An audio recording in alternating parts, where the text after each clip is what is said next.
Hi, I'm Ken Sandberg. And I'm Heather Michelle Lawler. Welcome to Campfire Classics, where we try to read those books that look really good on your shelf. I have whiskey today. Why? Because it's been almost a year since we've been locked in this house. Well,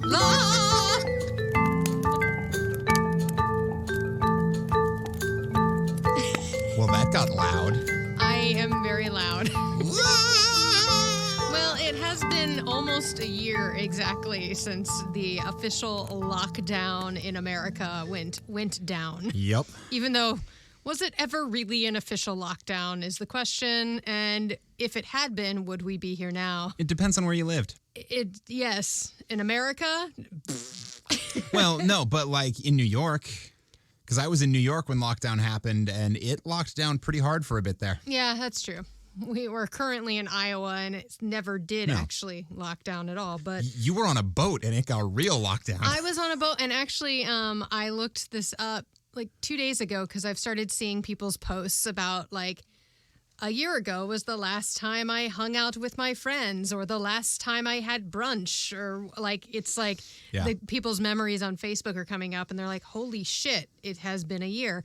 And mine is our last performance of Footloose, which we did not know was our last performance of Footloose, was March 10th last year, which was a Tuesday. This comes out on Tuesday, so it'll be the same date. Like, it'll be that it'll be time. a full year. A full year since my last performance of the show, which we never got a closing night. And that's hard. That's hard as an actor. Yeah. Like, that's... Although I suppose technically you did get a closing night. You just didn't get a closing night celebration. We just didn't know. The show did close. It certainly did.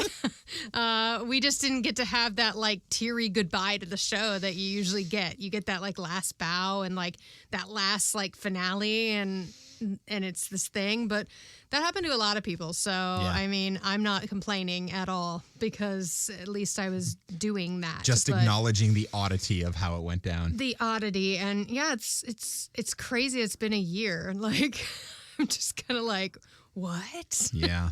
It doesn't, like in a lot of ways, it feels like it's been a year. A lot of ways, it feels like it's been 10 years. And in a lot of ways, it feels like it's been a couple months. Like, like a lot has happened and nothing has happened.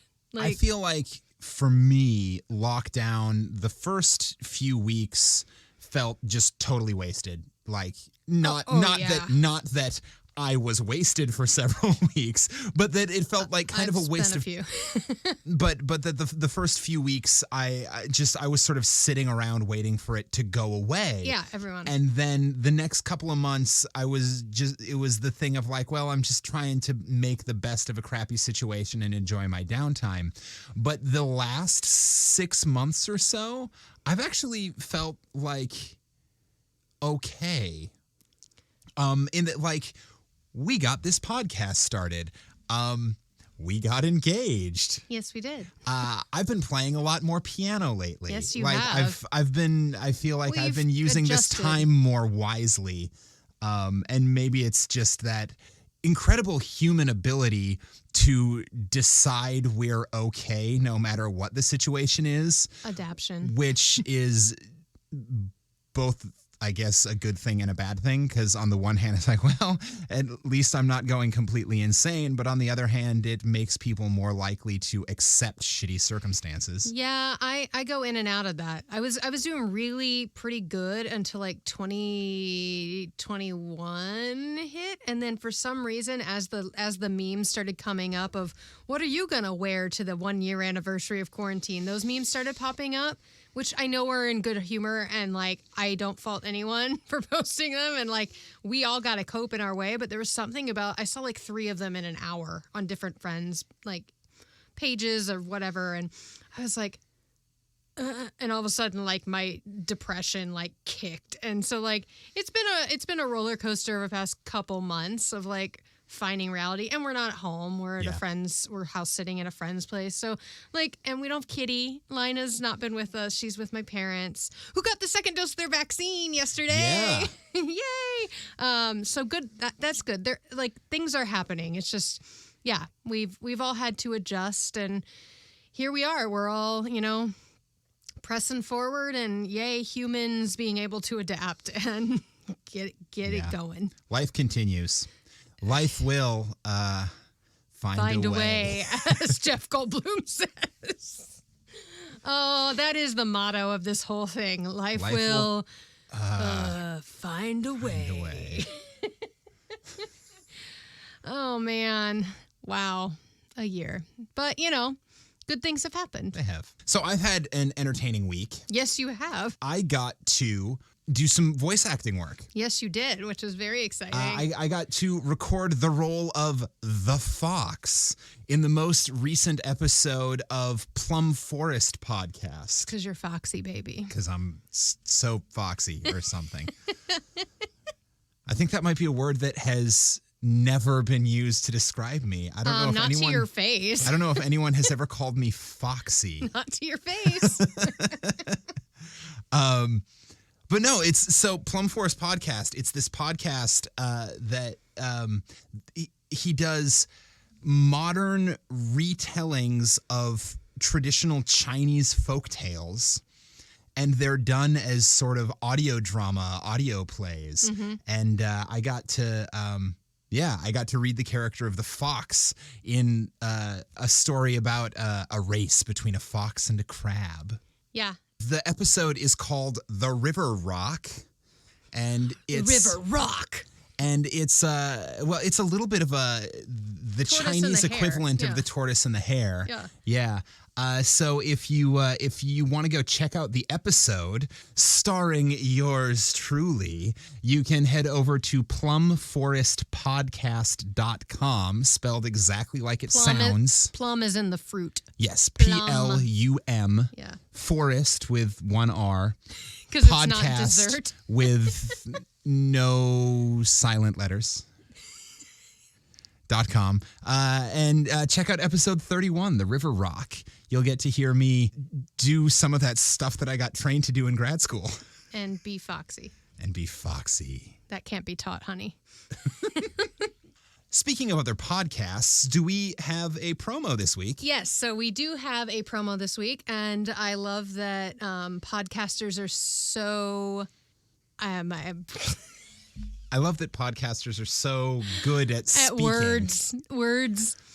It'd be a shame if you had trouble getting words out on this platform that was all about getting your words out. Aren't we glad I'm not reading this week? That'd be really unfortunate.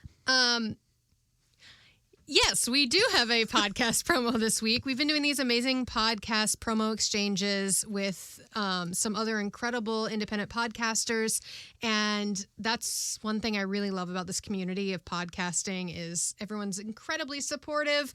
And this week we have Stolen From Me by Lindsay podcast. It's relatively new. And why don't you give the promo a listen? Hello and welcome to Stolen From Me by Lindsay, a true crime weekly podcast and YouTube channel. I've covered such cases as Molly McLaren, Susan Capper, and Gemma Hayter. Each week we take a look at each individual case and try to bring as much awareness to it as possible. You can find me on all your favourite podcast platforms and YouTube at Stolen From Me by Lindsay. Thank you and see you all soon. Goodbye.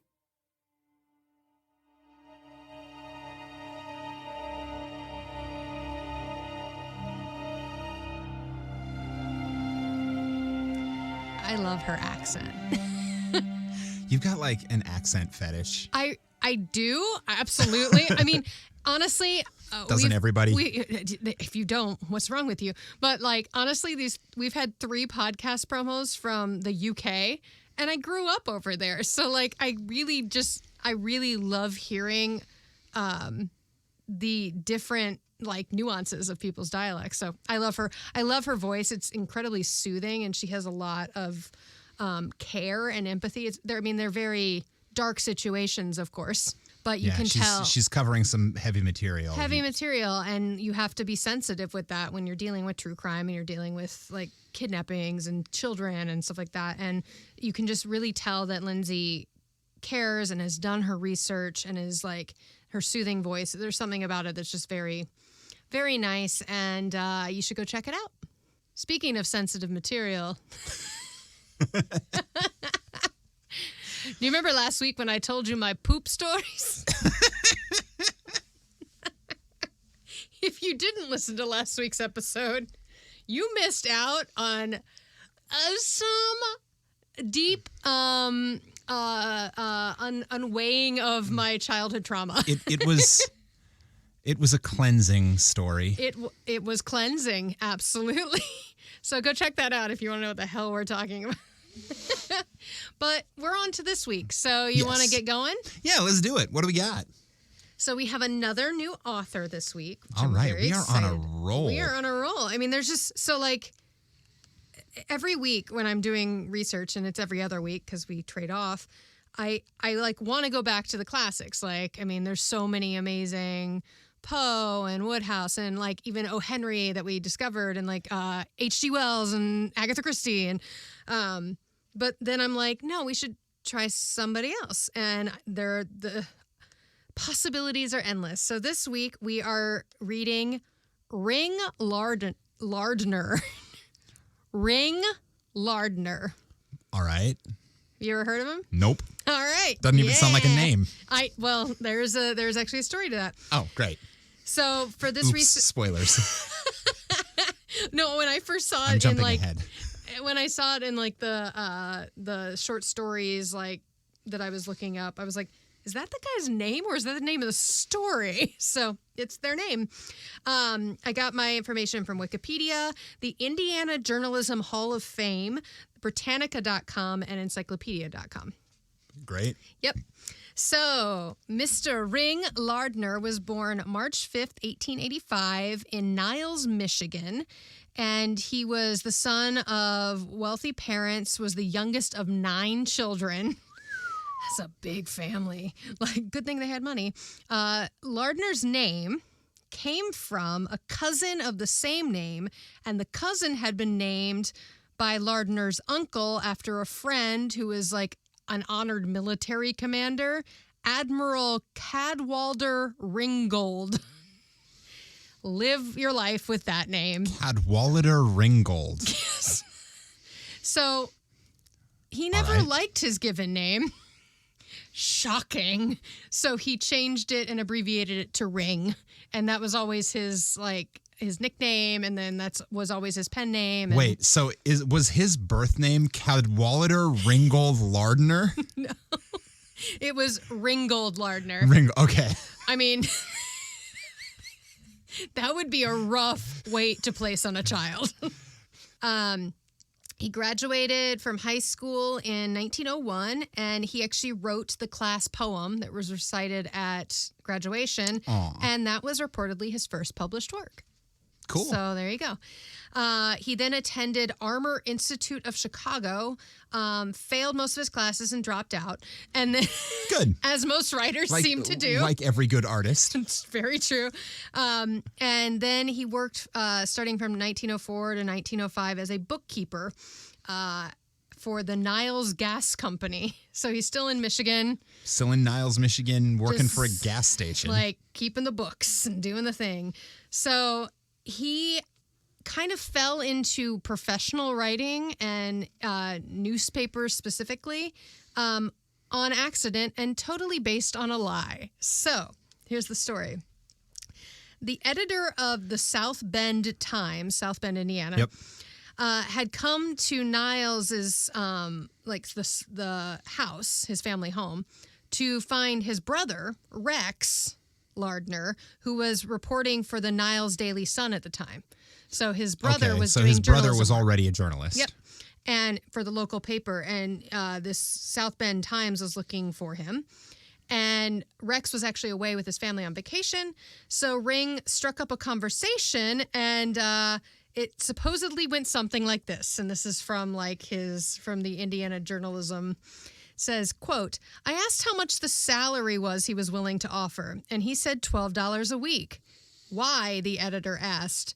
I thought I might tackle the job myself. The editor said, have you ever done any newspaper work? And he said, yes, indeed. I often help my brother. That was a complete lie. He has never, ever done any journalism, ever. But guess what? he got the job. Great. So sometimes it's about right place, right time, right and lie. just put yourself out there. Like, what do they say? Actors always say you can do it, and then you'll learn how. It's the best story from Bonanza. So Lorne Greene, the actor who played the father in Bonanza, auditioned for the show, and the casting people loved his audition. Thought he was great. They're like, okay, yes, you did this, you did this. Oh, you're comfortable riding horses, right? And he said, oh, yeah, absolutely. I grew up on horses. He'd never seen a horse in real life. Yep. So he had to go learn how to ride a horse on set. Yep. Oh, he didn't even do it beforehand. That's when I find the nearest dude ranch and I go, you got some trail rides? I believe that it was the sort of situation where he told the lie, got the part, and was on set like Within a week later. Yeah. Well, good for him. But yes. Clearly it worked out for him, though. And clearly it worked out for Lardner. So he ended up, over the next 5 years, he was working for the South Bend Times, and then also was writing for the Chicago Tribune, the Boston American, the St. Louis Sports Examiner, and the Chicago Examiner. So he loved baseball as a kid as much as he loved literature and theater. So he actually wrote a lot about baseball. He was a baseball sports writer for most of these newspapers. And throughout the second and third decades of the 20th century, even though we've never heard of him, he was one of the most distinguished writers and one of the most popular. Huh. Yep. He was known first for his sports writing, and then that culminated in a classic novel about baseball called You Know Me, Owl. But his fiction, that was often presented in a monologue style, became increasingly satirical and almost bitter, and he's been equated to like an Ernest Hemingway and oh, wow, who he was actually friends with. So we'll get to that. But he started writing more fiction as this went on. So he ended up getting married in 1911. He had 4 sons. John, James, Ring Jr., and David, they all became professional writers. Every single one of them. And I'll talk about them at the end. All right. So he had like I said, he loved literature and theater. So he also wrote for theater. He wrote a couple plays that never really went anywhere. He wrote skits for the Ziegfeld Follies, and a series of brief, nonsensical plays that ridiculed the convention of theater, which reminds me of Play That Goes Wrong. So he actually wrote a skit where the stage direction said, "The curtain is lowered for 7 days to denote the lapse of a week."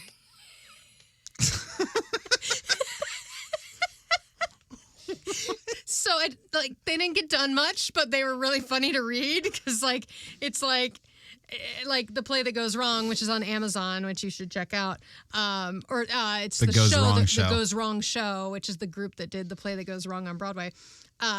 They do these ridiculous literal interpretations of stage directions and stuff. So yeah, he loved that. He also had perfect pitch. All right. And my understanding is that is a blessing and a curse. Oh, absolutely. I have no doubt. Because I have far from perfect pitch, and it's still rough sometimes when you're listening to things. Like that girl that was singing at CPAC, man. All keys matter. Responsible for some of the most amazing piano videos ever I have seen. Also, there's a great one where an a cappella quartet sings along with her, and I don't know how they do it, but they manage to do modulations through her keys that make it sound better. It's still rough, but it's still weird. It's still, but they make it sound more the intentional. Star Spangled Banner, but it's yeah, fascinating. Yeah. So he had perfect pitch, and loved composing, and actually worked with people that were very successful. I don't want to go into too much of it, but he actually wrote the musical Zanzibar in 1903 and contributed to June Moon in 1929. And there's a lot of published works that he is a contributing composer, where he wrote a song here and there. Right. So he's a sports journalist, he's a fiction writer, and he writes plays and musicals. And he's a consulting composer. Yep. So, as you do. And he did all this by the age of 48 because he passed away when he was 48 years old. So he died September 25th, 1933, after a night of playing bridge with his family and friends. And he had a heart attack due to complications with tuberculosis, which he had contracted 7 years earlier. Oh, that sucks. Yeah. So he did all of that before he was 50 years old. So this is the legacy. So these are his sons. Okay. John was a newspaper man, a sports columnist, and a magazine writer, much like his dad. James was also a newspaper man, but he was killed during the Spanish Civil War, fighting in the Spanish Civil War. David Lardner wrote for The New Yorker, but he actually passed away during World War II, fighting in Germany. And Ring Lardner Jr. was a screenwriter who was blacklisted after the Second World War as one of the Hollywood 10. Yep. Screenwriters, he was one of the Hollywood 10. Holy shit. Yep. He refused to answer questions to the House of Un-American Activities Committee. He won 2 Academy Awards, though, for his screenplays, one before his imprisonment and blacklisting, and that was for Woman of the Year in 1942, and the other one after for MASH in 1970. He wrote MASH, which of course led movie? The movie, Holy which led to the TV show. Shit! I know. When I was doing research today, and I kept going, "Oh my god!" So not only were all 4 of his boys quite successful journalists, and a couple had very tragic endings, but one of them is it's his own story. And given that 2 of his brothers died in the military, it makes sense that he would have done MASH. Yeah. Yep. So, wow. All right. So he's pretty amazing. His great nephew, George Lardner Jr., was a journalist for the Washington Post and won the Pulitzer Prize in 1993. So it's a family tradition now. Family that is good with their words. Very good with their words. J.D. Salinger referred to Lardner in 2 of his works, both The Catcher in the Rye and Franny and Zooey. Huh. And protagonist Holden Caulfield in Catcher in the Rye, quote, says in the thing, quote, "My favorite author, my brother D.B., and my next favorite is Ring Lardner." Huh. Which I used to read that book often, so missed that part. Neil Simon references Ring Lardner in Brighton Beach Memoirs. Lardner heavily influenced Ernest Hemingway, who often wrote articles for his high school newspaper using the pseudonym Ring Lardner Jr. And Virginia Woolf and F. Scott Fitzgerald also professed strong admiration for his writing. That's bananas. I know. This person we've never heard of. So that's why I love doing this podcast. How? I know. How? It's incredible. So today you will be reading his most famous short story. All right. Called Haircut. Originally published in 1925 in Liberty Magazine. So also new to public domain. All right. You want to do it? Yeah, let's do it. Let's start this fire.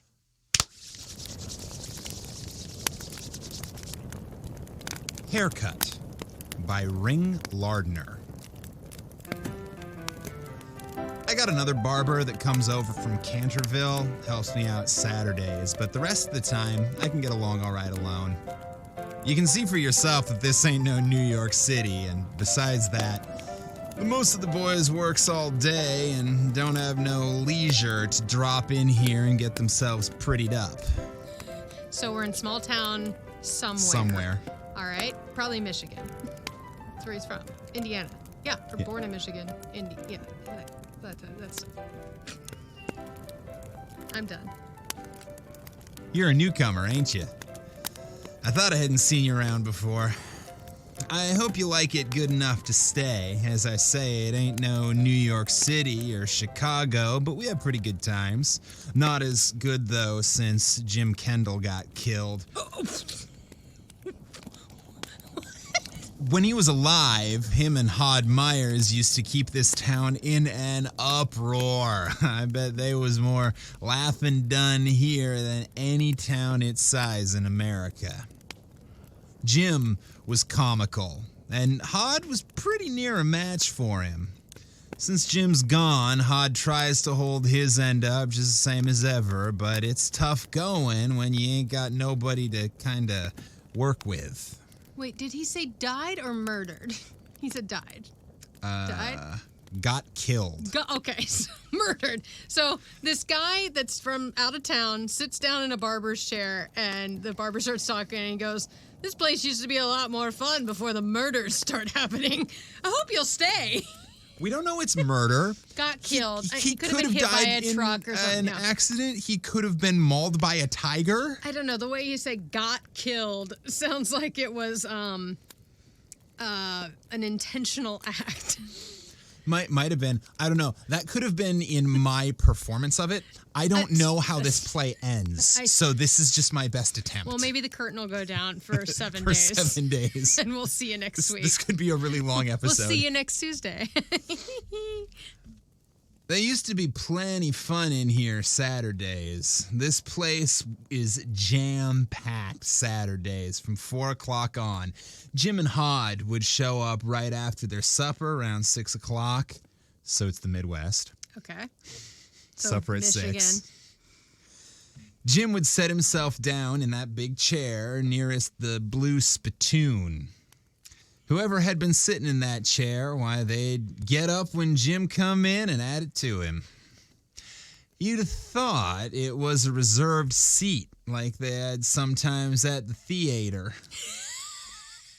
And it is spelled theater. Yeah, it's Theaytre. Which makes sense, because he wrote this for big city magazines, and he's trying to paint a picture of small town, like Midwestern America, where he's from. You'd have thought it was a reserved seat like they have sometimes in a theater. Hod would generally always stand or walk up and down, or some Saturdays, of course, he'd be sitting on his chair part of the time getting a haircut. Wait, you just said the title of the haircut. Getting a haircut. Dun, dun, dun, dun. He said it. He said the title. Oh my God. You know what it reminds me of is the ghost story she tells in Troop Beverly Hills. She's like, "He permed me!" And all the girls scream. Troop Beverly Hills. Oh, it's all Beverly Hills, what a thrill. Beverly Hills. Well, Jim would sit there a while without opening his mouth, only to spit. Finally, he'd say to me, "Whitey," my right name, that is, my right first name is Dick, but everybody around here calls me Whitey. Jim would say, "Whitey, your nose looks like a rosebud tonight. You must have been drinking some of the cologne." So I'd say, "Nah, Jim, but you look like you've been drinking something of that kind or something worse." Ooh. Jim would have to laugh at that, but then he'd speak up and say, "Nah, I ain't had nothing to drink, but that ain't saying I wouldn't like something." Hint, hint. I wouldn't even mind if it was wood alcohol. Ew.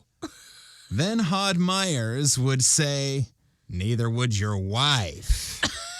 That would set everybody to laughing. Wait, was because that a sex joke? I want some wood alcohol. And your wife might like that. Neither would your wife. That would set everybody to laughing because Jim and his wife wasn't on very good terms. She'd have divorced him, only there wasn't no chance to get alimony, and she didn't have no way to take care of herself and the kids. She could never understand Jim. He was kind of rough, but a good fella at heart. Him and Hod had all kinds of sport with Milt Shepard. I don't suppose you've seen Milt. Well, He's got an Adam's apple that looks like a mushmelon, so I'd be shaving Milt, and when I'd start to shave down on his neck, Hod'd holler, "Hey, Whitey, wait a minute. Before you cut into it, let's make up a pool and see who can guess closest the number of seeds." Oh, my God. This guy sitting in the chair is like, okay, can you, get to it? Can you just shave me already and not make jokes about slitting my throat open? And Jim would say, if Milt hadn't have been so hoggish, he'd have ordered a half a cantaloupe instead of a whole one. It might not have stuck in his throat. All the boys would roar at this, and Milt himself would force a smile, though the joke was on him. Jim certainly was a card. There's his shaving mug sitting on the shelf right next to Charlie Vale's. Charlie M. Vale. That's the druggist. He comes in regular for his shave 3 times a week, and Jim's is the cup next to Charlie's. James H. Kendall. Jim wouldn't need no shaving mug no more, but I'll leave it there just the same for old time's sake. Jim certainly was a character. Huh. So he's kept his shaving mug, and he's like the class clown of this town. Yeah. But he's dead, and we don't know why yet. Years ago, Jim used to travel for a canned goods concern over in Carterville. They sold canned goods. Jim had the whole northern half of the state and was on the road 5 days out of every week. He'd drop in here Saturdays and tell his experiences for that week. It was rich. I guess he paid more attention to playing jokes than making sales. Finally, the concern let him out and come right home here and told everybody he'd been fired instead of saying he'd resigned like most fellas woulda. It was a Saturday, and the shop was full, and Jim got up out of that chair and says, "Gentlemen, I got an important announcement to make. I've been fired from my job." Well, they asked him if he was in earnest, and he said he was, and nobody could think of nothing to say till Jim finally broke the ice himself. He says, "I've been selling canned goods, and now I'm canned goods myself." Oh, Jim. This is like the funny version of Death of a Salesman. Lord. Well, we don't know it's the funny version yet. That is true. Well, they both ended up dead. Because, spoilers, Jim got killed. So basically, everyone, the also, American dream is bullshit. Sorry, spoilers to anyone who hasn't seen or read Death of a Salesman. If you haven't seen or read Death of a Although Salesman. I guess it's right there in the title. Death of a Salesman. That is very true. And he's a traveling salesman.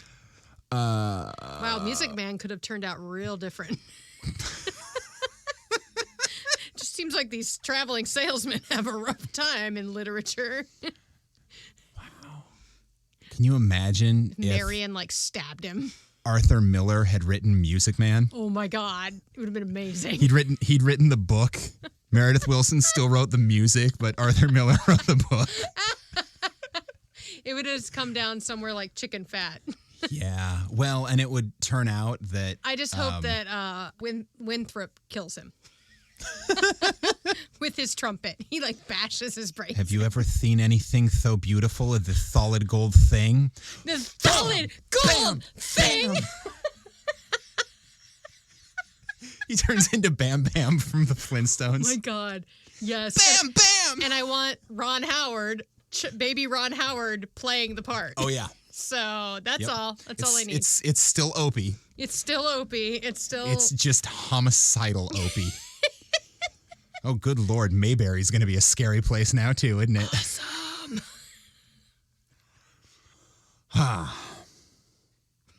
That's a tangent. He says, "I've been selling canned goods, and now I'm canned goods myself." You see, The concern he'd been working for was a factory that made Canned goods over in Carterville. And now Jim said he was canned himself. He was certainly a card. He just explained the joke. Oh my God, I love this man. Jim had a great trick that he used to play while he was traveling. For instance, he'd be riding on a train and they'd come to some little town like we'll say like Benton. Jim would look out the train window and read the signs of the stores. For instance, they'd be a sign, Henry Smith, Dry Goods. Well, Jim would write down the name and the name of the town, and when he got to wherever he was going, he'd mail back a postal card to Henry Smith at Benton. And not sign no name to it, but he'd write on the card, well, something like, ask your wife about that book agent that spent the afternoon last week. This is why I got killed. Ask your missus who kept her from getting lonesome the last time you was in Carterville. And he'd sign the card, a friend. Of course, he never knew what really come in none of these jokes, but he could picture what probably happened, and that was enough. This guy's an asshole. Jim didn't work very steady after he lost his position with the Carterville people. What he did earn, coin odd jobs around town, why he'd spent pretty near all of it on gin, and his family might have starved if the stores hadn't carried them along. Jim's wife tried her hand at dressmaking, but they ain't nobody gonna get rich making dresses in this town. Because apparently there's like 3 women there. As I say, she'd have divorced Jim, only she seen that she couldn't support herself and the kids, and she was always hoping that someday Jim would cut out his habits and give her more than $2 or $3 a week. Maybe she killed him. Oh, I wouldn't be surprised. Yeah. It's going to be her or like his kids or one of the people he sent a postcard to, or the person that runs the canned goods shop. I mean, he's not making friends except with this barber. I think 80% of the characters are currently suspects in the murder of Jim. What's his name? The got dead. Where was I? There was a time when she would go to whoever he was working for and ask them to give her his wages, but after she'd done this once or twice, he beat her to it by borrowing most of his pay in advance. He told it all around town how he had outfoxed his missus. He certainly was a caution, but he wasn't satisfied with just outwitting her. He was sore the way she acted, trying to grab off his pay, and he made up his mind he'd get even. Well, he waited till Evan's circus was advertised to come to town. Then he told his wife and 2 kiddies that he was going to take them to the circus. The day of the circus, he told them he would get the tickets and meet them outside the entrance to the tent. I'm gonna kick him in the dick if he fucking leaves his children and wife sitting at the circus and doesn't let them go to the circus. Can I make a request? Yeah. Don't get your heart set on this course of action because A, he is dead, and B, the only dick anywhere near kicking range is mine. I'll kick a dead guy in the dick. I ain't got no qualms. He's also a dead fictional character, so finding his body will be very difficult. Maybe I killed Jim. And even if you can, he's been decomposing for 95 years. Hasn't stopped me yet. I don't know.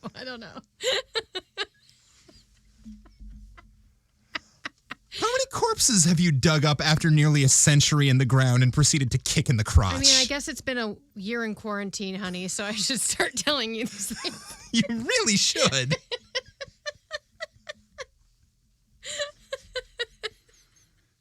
Why do you think I love these true crime podcasts? Kind of stuff a man would like to know about. It's okay. You're not dead. There was an implied yet. You heard that, didn't you? Listener, you heard that. If these episodes suddenly stop coming out, you know what happened. Hey, listener, come here. No, come over here. No, away from... All right, it's okay. She can't hear us now. Listen, you're looking out for me, right? Like, you got my back at this? Because if we just stop recording, you know whose fault it is, right? Wait, what's going on? Nothing. I just, Come back. I just wanted to, I was talking about a present I'm getting you. It's a surprise. Yay, present. Yeah. It's. Is it 2 tickets to the circus? It's 2 tickets to the circus. Please don't kick me.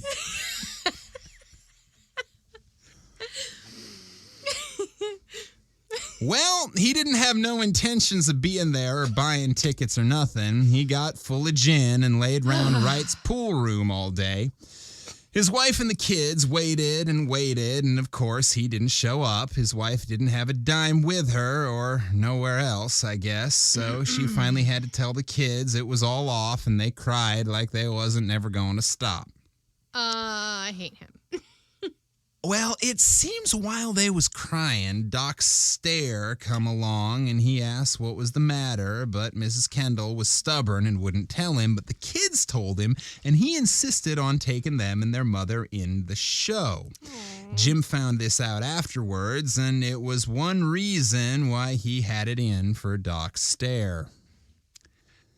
Doc Stair come here about 1.5 years ago. He's a mighty handsome young fella, and his clothes always look like he has them made to order.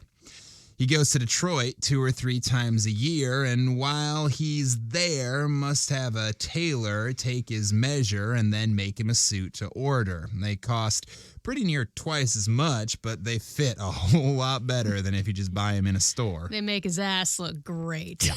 For a while, everybody was wondering why a young doctor like Doc Stair should come to a town like this where we already got old Doc Gamble and Doc Foot that's both been here for years, and all the practice in town was always divided between the 2 of them. Then there was a story got around that Doc Stair's gal had thronged him over. A gal up in the northern peninsula somewhere, and the reason he come here is to hide himself away and forget it. He said himself that he thought there wasn't nothing like general practice in a place like ours to fit a man to be good all-round doctor, and that's why he'd come. Anyways, it wasn't long before he was making enough to live on, though they tell me that he never done to anybody for what they owed him. And the folks here certainly has got the owing habit, even in my business. If I had all that was coming to me for just shaves alone, I could go to Carterville and put up at the Mercer for a week and see a different picture every night. For instance, there's old George Purdy, but I guess I shouldn't ought to be gossiping.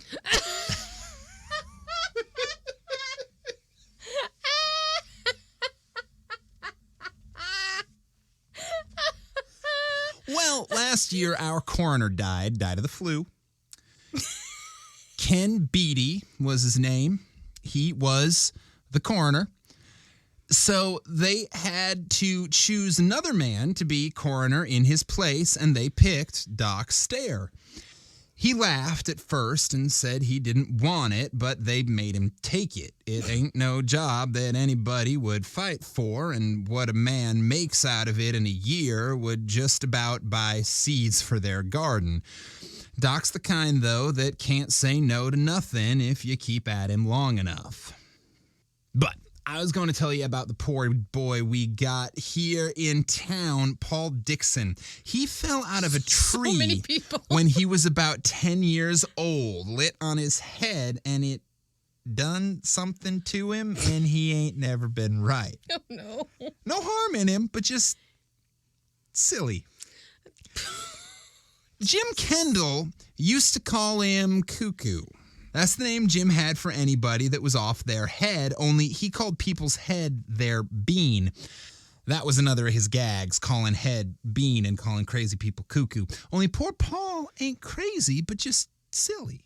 He got brain damage. He fell out of a damn tree. So this guy who thinks he's the funniest man on the planet is calling him cuckoo. You can imagine that Jim used to have all kinds of fun with Paul. He'd send him to the white front garage for a left-handed monkey wrench. Of course, there ain't no such thing as a left-handed monkey wrench. And once we had a kind of fair here, and there was a baseball game between the fats and the leans, and before the game started, Jim called Paul over and sent him way down to Schrader's hardware store to get a key for the pitcher's box.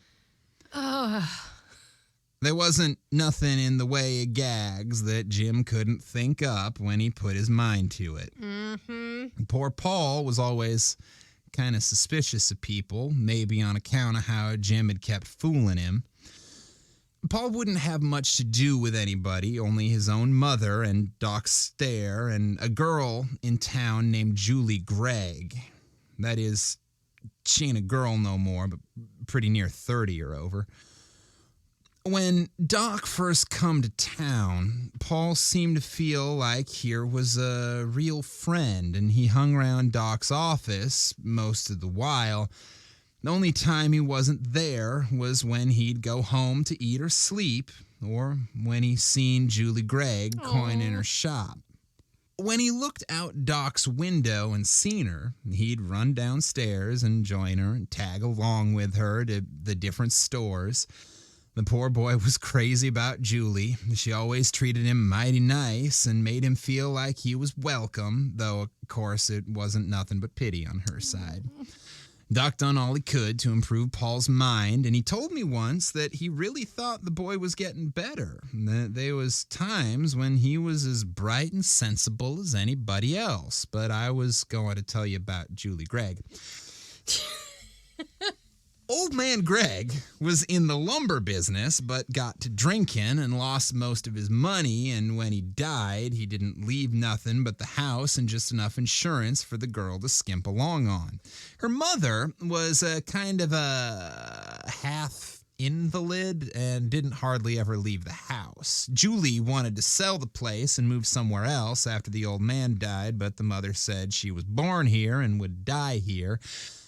It was tough on Julie, as the young people around this town, well... like to get the fuck out? She's too good for them.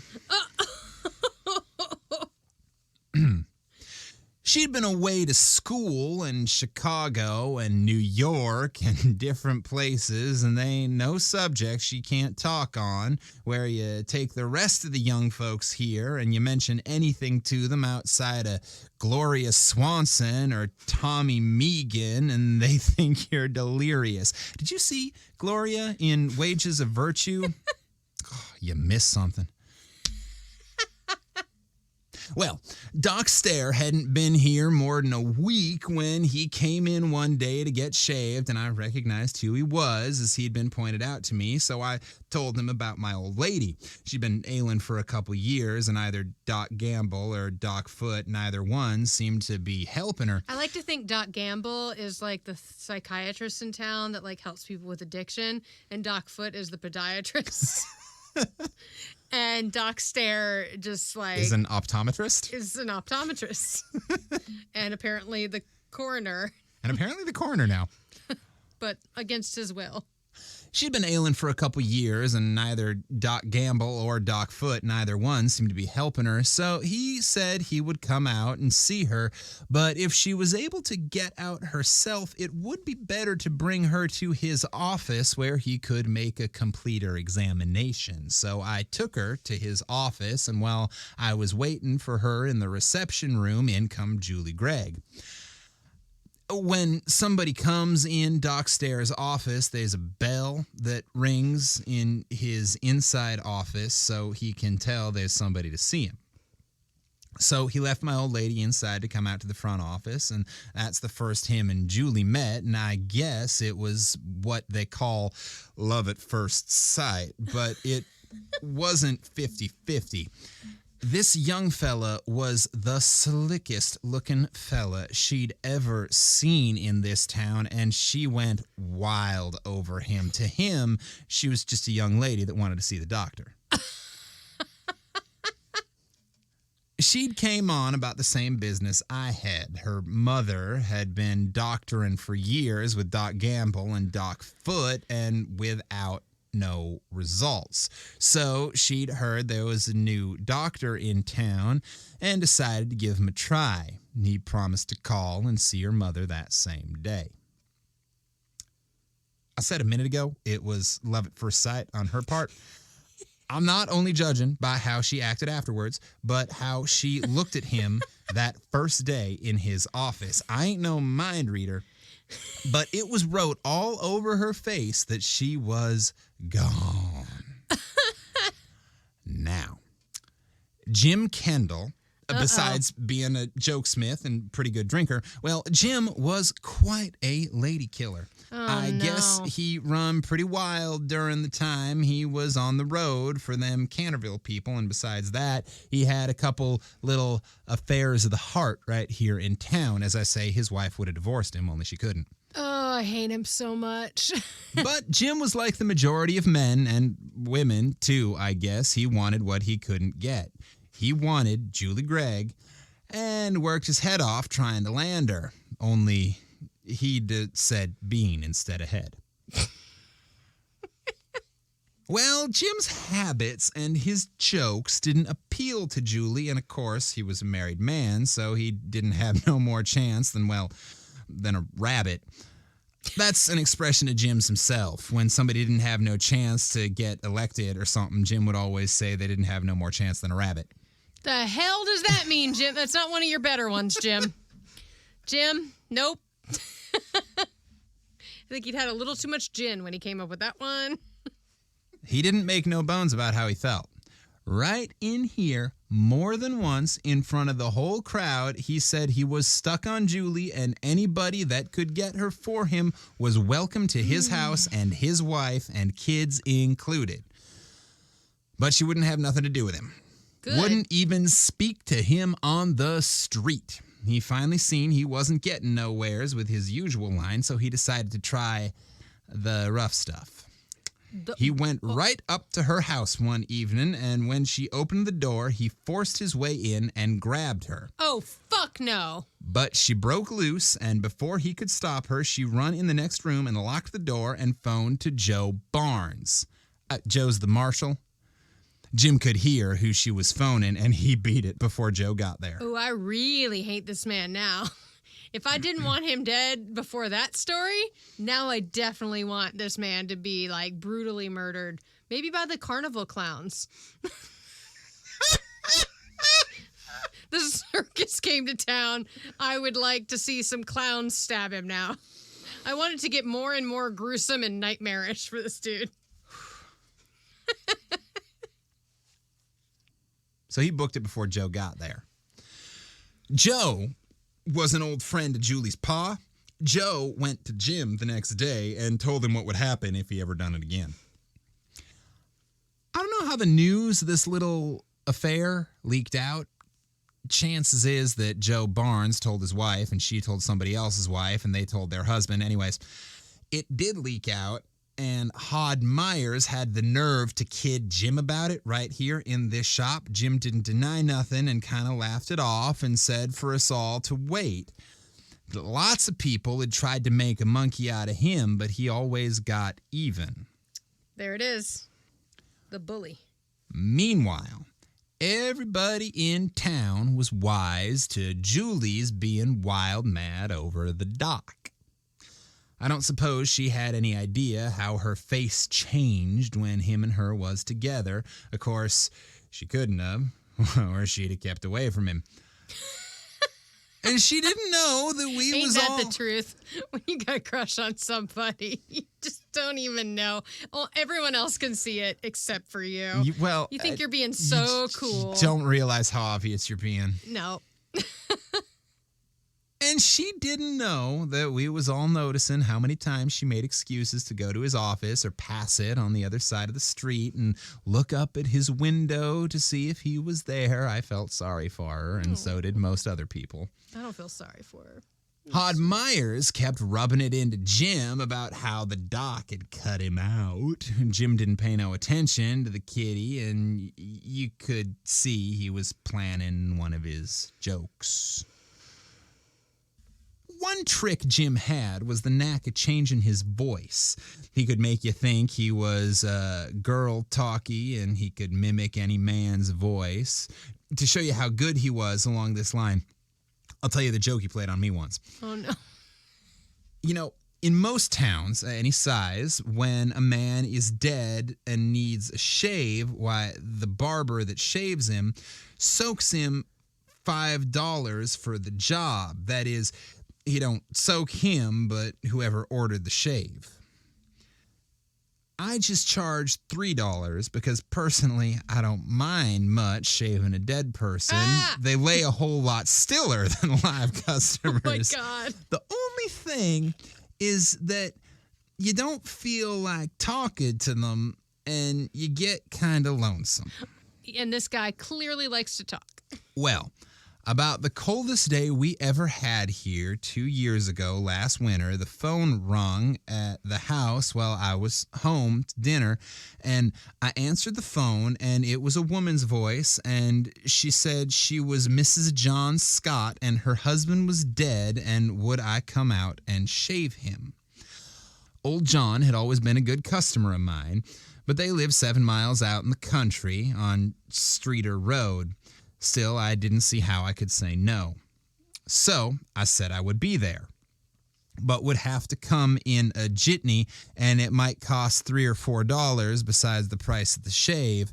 So she, or the voice, it said that was all right. So I got Frank Abbott to drive me out to the place, and when I got there, who should open the door but old John himself. He wasn't no more dead than a rabbit. Hoppity hop. It didn't take no private detective to figure out who had played me this little joke. Nobody could have thought it up but Jim Kendall. He certainly was a card. He's the worst card in the deck. I hate him. I tell you this incident just to show you how he could disguise his voice to make you believe that it was somebody else talking. This is why caller ID was invented. I'd have swore it was Mrs. Scott had called me.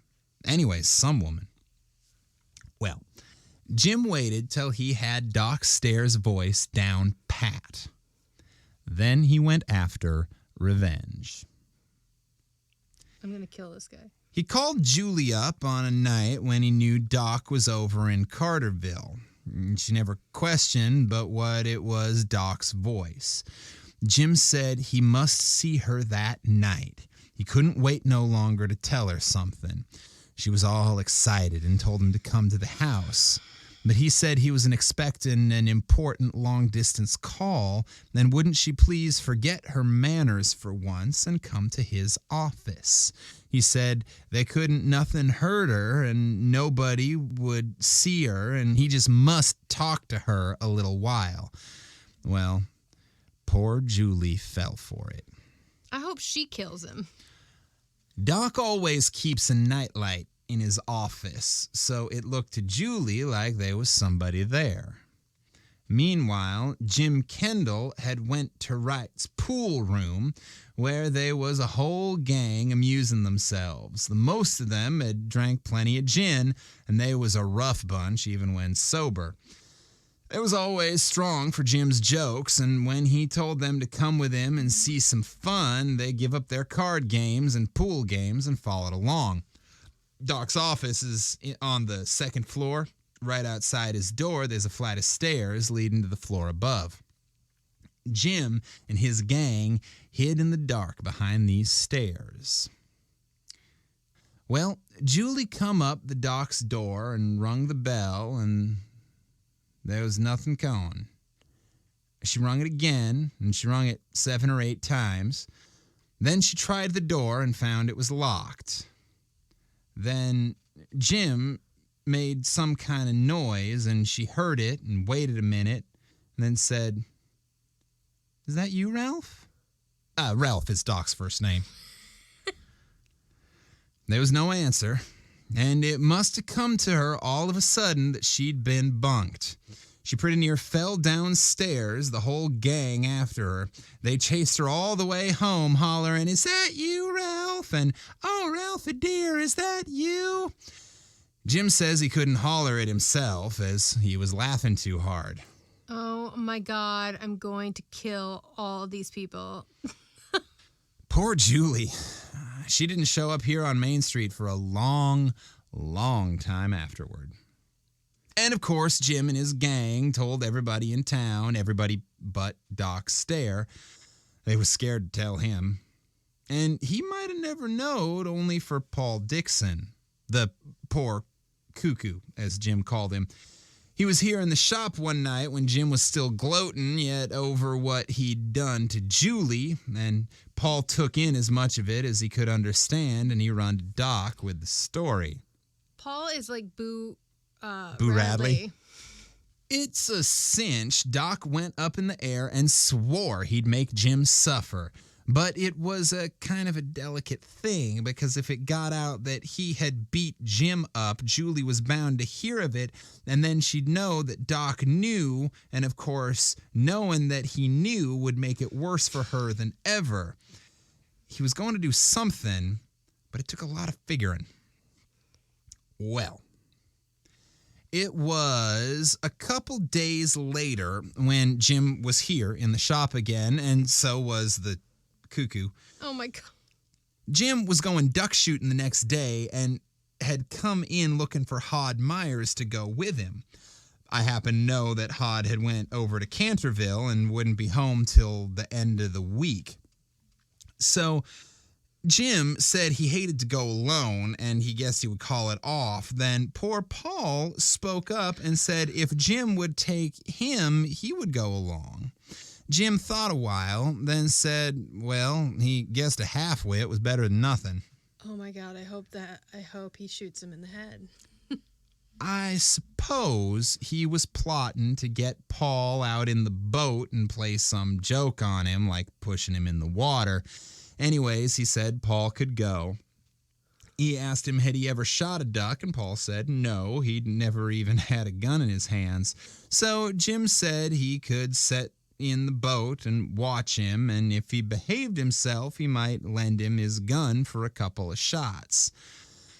They made a date to meet in the morning, and that's the last I seen of Jim alive. Yes! Next morning, I hadn't been open more than 10 minutes when Doc Stair come in. He looked kind of nervous. He asked me if I'd seen Paul Dixon. I said no, but I knew where he was, out duck shooting with Jim Kendall. So Doc says that's what he had heard, and he couldn't understand it because Paul had told him he wouldn't never have no more to do with Jim as long as he lived.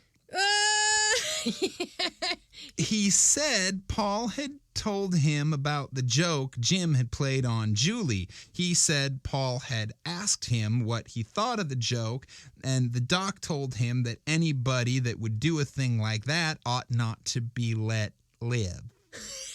I mean, I agree. I said it might have been a kind of raw thing, but Jim just couldn't resist no kind of joke, no matter how raw. I said I thought he was all right at heart, but just bubbling over with mischief. Doc turned and walked out. Yeah, I think so. At noon, he got a phone call from old John Scott. The lake where Jim and Paul had went shooting is on John's place. Paul had come running up to the house a few minutes before and said there'd been an accident. Jim had shot a few ducks and then give the gun to Paul and told him to try his luck. Paul had never handled a gun and he was nervous. He was shaking so hard that he couldn't control the gun. He let fire and Jim sunk back in the boat, dead. Doc Stair, being the coroner, jumped in Frank Abbott's fiver and rushed out to Scott's farm. Paul and old John was down on the shore of the lake. Paul had rowed the boat ashore, but they'd left the body in it, waiting for the doc to come. Doc examined the body and said they might as well fetch it back to town. There was no use leaving it there or calling a jury, as it was a plain case of accidental shooting. Personally, I wouldn't never leave a person shoot a gun in the same boat I was in unless I was sure they knew something about guns. Jim was a sucker to leave a new beginner have his gun, let alone a half-wit. Probably served Jim right what he got, but still, we miss him around here. He certainly was a card. Comb it wet or dry?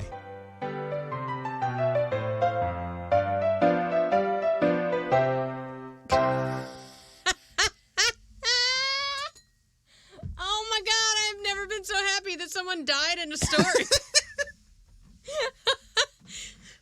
Yeah, I was just waiting. He made plenty of enemies. Yeah. I was like, someone is going to get him, like, the way it was phrased, he was murdered. Or something happened to him that was, of someone else's doing on purpose. I'm pretty happy that Paul went and, revenged his love. Because he was assaulting and, harassing this woman who was just had feelings for somebody else, and he's married and is a dick. Yeah. I'm hoping he had life insurance and his wife and kids can now go to the circus. Yeah. That's a hell of a monologue. Yeah. That felt like the most acting I have done. Yeah. In this because it was just the one character and character. sort of having to. So I feel a little. I'm kind of spent after that one. Yeah. No, it was fun. It was like watching a play. That'd be a really fun play. Be a very easy adaptation. Yeah, very easy. You literally just read the story. Yeah. Yeah. Well, awesome. If you enjoyed that story, we hope you'll tell a friend or listen to more stories. If you want to leave a review, you can go to Apple Podcasts and give us a 5-star review and write up a little spiel. Those are very helpful. And you can tell everyone how foxy I am. yes, I mean, he is very foxy. I mean, if you go to the website, if you go to campfireclassicspodcast.com, you can see how foxy he is. There's some photos if you'd like to see for yourself. We have no qualms with selling our sexy. I have no qualms with selling his sexy because he's mine. I'll sell my foxy for a few listeners. Hell yeah. It's like our version of OnlyFans. Yeah. It's our podcast website. We need to come up with a mile marker that we're trying to hit, and I'll do a photo shoot in a fox costume. Or maybe just some fox ears. Well, I mean... So like the slutty Halloween costume version. That's what I was thinking, was the college co-ed fox. The college co-ed fox. I hope that's what those packages that you see at the Halloween stores that are just like, oh, it's the slutty version of that animal. I hope they're just called college co-ed squirrel, college co-ed cockroach. Like, oh, you know it's real. Sexy cockroach. You know it's real. But yes, if you want to... All the animals that should not have a sexy version. The cockroach. Like a sexy cuttlefish. Which is like in front of your face. Sexy tapeworm. We eat you from the inside out. I mean, this year there was a sexy COVID-19 costume. And it was like the virus thing. No, yeah. They that makes me so sad. They have no shame, darling. It's real. It was sexy COVID-19. No. Yeah. Yep. Inappropriate. Agreed. It's like, I mean, like, if you're going to do that, then you might as well, you just be sexy toe fungus. Sexy chlamydia.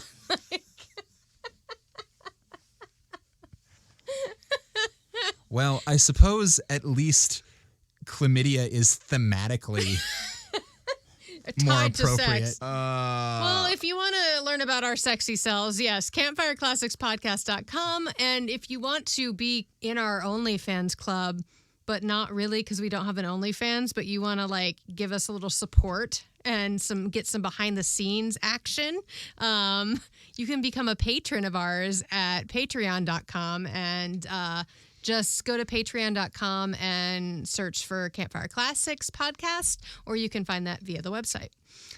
We also are on Facebook, Twitter, Instagram. Follow us, like us, interact with us, ask us questions. If you have story suggestions, we love that. And that's all I have to say. Regular listeners will probably have realized that whenever we get to this part of the episode, I let Heather do all of the because I do all the Facebook, marketing. Instagram, Twitter. And that's because I don't know how any of those things work. Because he does the editing and like all that, technical stuff. And I do I'm the face of the company, but he does look good in a fox costume. So he'll be the face if you give us enough money. If we can get 5 new patrons in the month of March, I think Ken's going to do a sexy fox shoot. I'll do a college co-ed animal calendar. A full calendar? Yep. Oh, 12 animals. Damn. Okay. With 5 new patrons? All right. If we get 5 new patrons in the month of March. All right, you guys, you heard it here. If you're still listening, 5, and I'm totally going to add this clip to the advertisement for this week. So if we get 5 new patrons in the munch, if we get if we get 5 new patrons in the month of March, Ken will do a sexy co-ed animal calendar. Yep. For patrons only. For patrons only. So you bet you can join for as little as $2 a month. Yep. It's less than a cup of coffee, y'all. Those new patrons will have to stay for you have to stay for at least 2 months. At least 2 months because it's going to take that long for us to do the photo shoot. But yes, if we get 5 new patrons who stay for at least 2 months in the month of March, because we're only going to release it to the patrons. Yeah. So if they don't stay, they're not going to get it. And then if you don't stay, you won't get it. So I'm just saying, y'all. It'll be a 2022 calendar. Yeah. So you have that to look forward to. Ow! And we'll release some previews. So 5 new patrons, month of March. Do it. And with that, I think that's it. I think that's everything. Great. Well, in that case, until next time, this has been Campfire Classics, where we try to read those books that look really good on your shelf. I want to be a sexy tadpole next Halloween. But then people will think I'm a sperm. Just a sperm? Yeah. Never mind. I guess technically you were once.